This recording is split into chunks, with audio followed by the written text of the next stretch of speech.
Let me ask you this question. If everything that you do was suddenly taken away, your titles, your roles, your responsibilities, your influence, your position, any prestige or power that you might have, would you still know who you are? And I ask that because we live in a world that rewards doing, not being. And if you're not careful, you can build a successful life, a very successful life, on top of an empty soul. And after 25 years in leadership, I've learned this. The most dangerous place that you can be is strong on the outside and depleted on the inside. And today, we're going to work to fix that.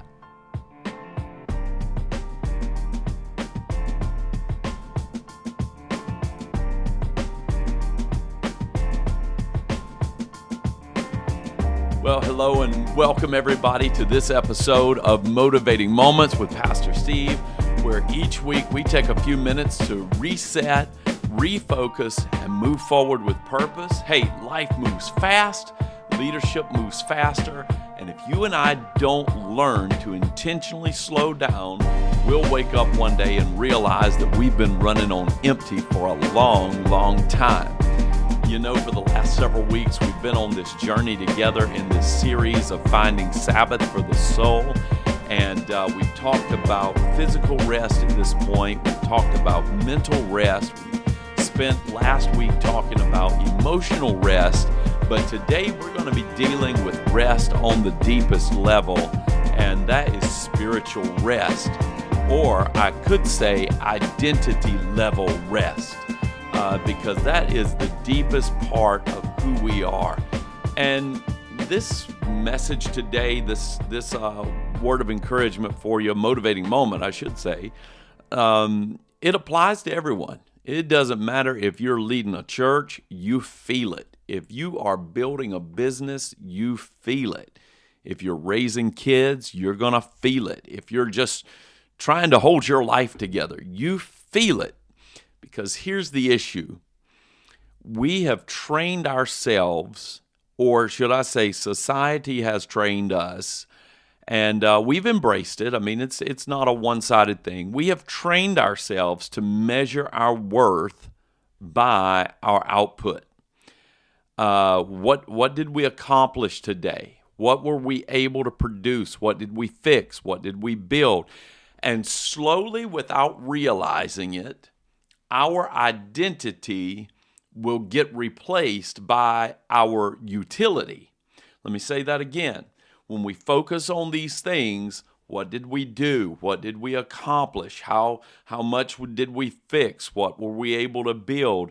What products did we turn out? Slowly, without realizing it, our identity gets replaced by our utility. And the utility trap is real. Let me tell you that. In the utility trap, you stop being a person and you start becoming a function. You're not Steve. I'm not Steve. If I'm in the utility trap, I'm not Steve. I am the pastor. And everything that comes along with that, I am. That's who I am. As a matter of fact, there are a lot of people who just simply call me pastor. To them, I don't have any other title, any other name, anything. It's just pastor. That's it. In any other context, if you're not mom, you're the problem solver. You're not a person, you're the provider. And here's where this gets really, really dangerous. Even your inner life can become a tool.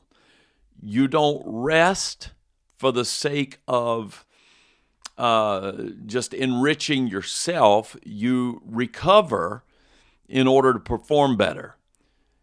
You don't pray to be spiritually enriched. You prepare for more output. You don't reflect to strengthen your inner self. You optimize your mindset so that you can produce. And eventually, you're going to be trying to draw water from a well that hasn't been filled in a long time. Yes, you may be still showing up. You may still be performing, you may still be producing, but something's off. And the thing that's off, let me tell you this, is that you are running on fumes. If any of this is bearing resonance with you, if any of this sounds familiar or any bit like part of your life experience, the problem has become that you are spiritually depleted and you're running on fumes. So let's get to the root of this issue. And here's what I'll say: most people are running on what I call performance fuel. We are driven, and this is widespread. And I'm gonna. This is true confessions moment. I can attest. I know the reality of it. And because I am aware of it, I try my best to stay out of it. But nonetheless, it is a very clear and real danger for us. But most of us, a lot of us, are tempted to be driven or motivated by proving ourselves, earning other people's approval, justifying our place at the table, or just simply to avoid the appearance of failure. And that'll work for a while. I mean, that will gas your engine for a good spell. I mean, it will, but the truth of the matter is it's exhausting. It's exhausting because you really have no way of quantifying the actual outcome of these things. When you are striving to prove yourself, when you're striving to earn approval, when you're striving just to justify your place and make sure that everybody else knows that you belong, you're struggling with imposter syndrome. It's very tiring. It's exhausting, because when your identity is tied to performance, a good day will lift you up, and a bad day will absolutely crush you. Listen, if this is how you're operating, I caution you, and I beg you to step away from it, because in your mind's eye and in your heart, you are only as valuable as your last win. So if Sunday, for those of you that are pastors listening, if Sunday you were able to realize what you felt like or perceived to be a great time in the pulpit with a fabulous response, then you are on a momentary high from that. If you're a salesperson and you just closed a big deal, you're on a momentary high from that. But you're only as valuable as your last win. And I want to contrast that with something else. I want to contrast that. Instead of running on performance fuel, I want to contrast that with pouring instead of proving.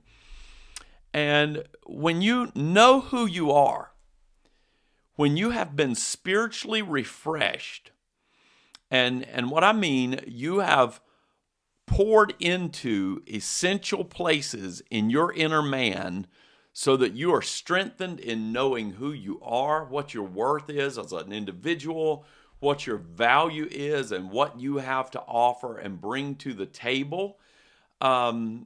You operate from a different space. When you know who you are, you don't serve to earn value. You don't serve to earn that value. You serve because you already have it. It's intrinsic. You understand who you are as God's creation. You understand who God has designed for you to be, and you serve from a place of knowing that you already have it. And when you serve from that place, everything begins to change. Everything begins to change. Success doesn't own you. Failure doesn't define you.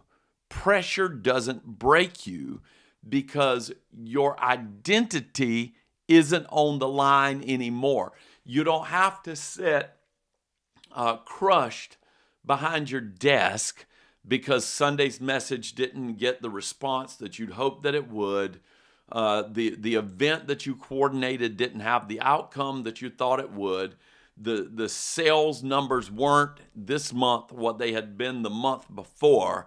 So you don't have to be crushed or driven by those things, because your identity isn't on the line anymore, tied to those performances. So for those of us of faith especially, this is where it becomes deeply spiritual.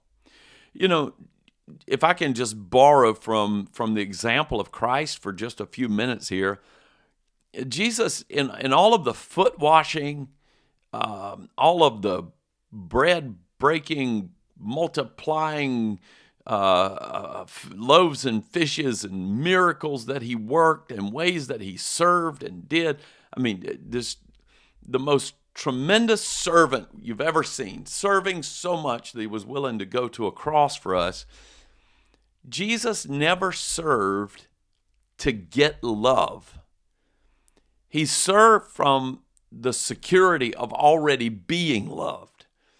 And if we miss that, and Peter wrote to the church and said that Christ came suffering, leaving for us an example that we should follow in his steps. And this is one place where we really, in our professional lives, need to order ourselves after Christ. We need to be being spiritually renewed daily, to the point that we know who we are. We know that you win some, you learn some, to quote John Maxwell. It's not a win or lose. It's a you win some, you learn some kind of thing. But the ups and downs, the ebbs and flow of the market, the peculiarities of people, and all those things, they don't define my worth and my value as an individual. And if we miss that, we're going to burn ourselves out trying to be something that we were never meant to be. But if you're not coming at this from a faith perspective, the principle still stands. If your worth has to be earned, it will always feel unstable. And unstable identity creates unstable lives. That's just the bottom line. So let me make this extremely practical here as we're wrapping up. We're getting ready to conclude here in the next few minutes. And here's how to start reclaiming this. I want to challenge you, as I have in every part of this series so far, with just a simple 3-step thing, just 3 practical tools here. Number 1, I want to encourage you with a non-productive hour. Now, I'm an Enneagram 3, which is an achiever. This is the most difficult thing for me to even imagine, but I want to challenge you with this non-productive hour. Do something that has zero return. There's no growth, no gain, no outcome. Take a walk with no audio. Sit outside with no agenda. Read something just because you enjoy it. And that probably, for anybody who's listening to a podcast called Motivating Moments, is going to feel uncomfortable. And if that feels uncomfortable, that is your signal that you need it. You need to learn how to take that break to pour into yourself, to be being built up. There's a lot of measures of faith, but I feel like those of you that are people of faith, you understand anything that I would say about that, and I need not remind you in this context of those things. But take that 1 hour non-productive, do something that zero return, no growth, no gain, no outcome, and just really focus on some space to breathe and be as an individual. Number 2, I I want to give you the license for and interrupt the pressure moment. You don't need a vacation to find peace. You need interruption points. When you feel the stress rising, pause, take a breath, slow down your body, and reset your pace. Find stillness in the middle of the movement. Not someday, not when the scenarios get right, not when there's a more favorable situation, but right now, today, right now. Do that. Start that as a discipline for your life, and start that right away. Number 3 is I really want to challenge you with the identity reset. Now, this just really needs a lot of weight. We need to lean in on this today. Before you check your email, before you check your phone, before all of your responsibilities for the day, I want to invite you to remind yourself of a few key things. Number 1, remind yourself, I am not what I produce today. I am not what I fix today. I'm not the problems that I solve today. I am not what I accomplish today. Because if you don't define your identity, this is not a license for slothfulness. I want to be very clear on that. This is not an invitation for you to be Dr. Doolittle. This is about inner health and well-being, the well-being and resting of your spirit man. Here's the key. If you don't define your identity, your performance will. And again, as an Enneagram 3, I can tell you this, a highly productive day makes Steve feel like a very valuable person, and a day filled with interruptions when I don't really get a lot done and don't get to check off a bunch of things off the checklist, the to-do list, and all those things, I feel like a piece of garbage at the end of the day. I mean, I'm grouchy, I'm curmudgeony, and all the like, because I just didn't get anything done. And performance then begins to define my identity. And the deal is, none of that's true, and it's same as relevant for you. It's not true.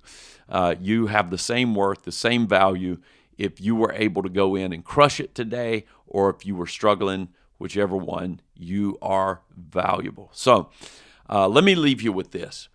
You were not created to live as a machine. You were created to live from a source. And if you don't learn to be filled, you're going to spend your life trying to fake overflow. Leadership, life, relationships, they are not sustained by effort alone. They are sustained from alignment of identity. Who has God said you are? Well, get in the Word and find that out. What is your intrinsic value as being created in His image? Well, get in His Word, find that out. So don't just manage your schedule. Don't just optimize your output. Reclaim your soul, because when you learn how to be, everything you do starts to flow from a healthier place. And that job, that leadership responsibility, that ministry even, that right now is draining you, will begin to be a rewarding thing for you in your life if you learn to lead from this place of identity and understanding who you are in Christ. So if this has helped you, it's been great being with you today. If this has helped you, why don't you share it with someone who's been running hard for a long time? And if you haven't already, why don't you make sure to subscribe so you don't miss what's coming next on Motivating Moments? And if you are a leader of teams and you would like to have somebody come in and maybe speak to your team, kind of reinforce what you have been saying and bring a different voice to the objectives and mission of your department, your company, your church, whatever that is, I would love to be a part of that process with you and come alongside and help. Maybe as a leader, you would like some coaching. I'm also available for that and beginning to offer those services as well. So if you wouldn't mind, you can jump over to motivatingmoments.online and you can connect with us there, or you can find me on social media platforms on Instagram and Facebook. I'd be happy to connect with you there as well. And until next time, I am Pastor Steve, your host and guide for these conversations. And I am encouraging you to stay motivated, my friends, and we'll see you next time.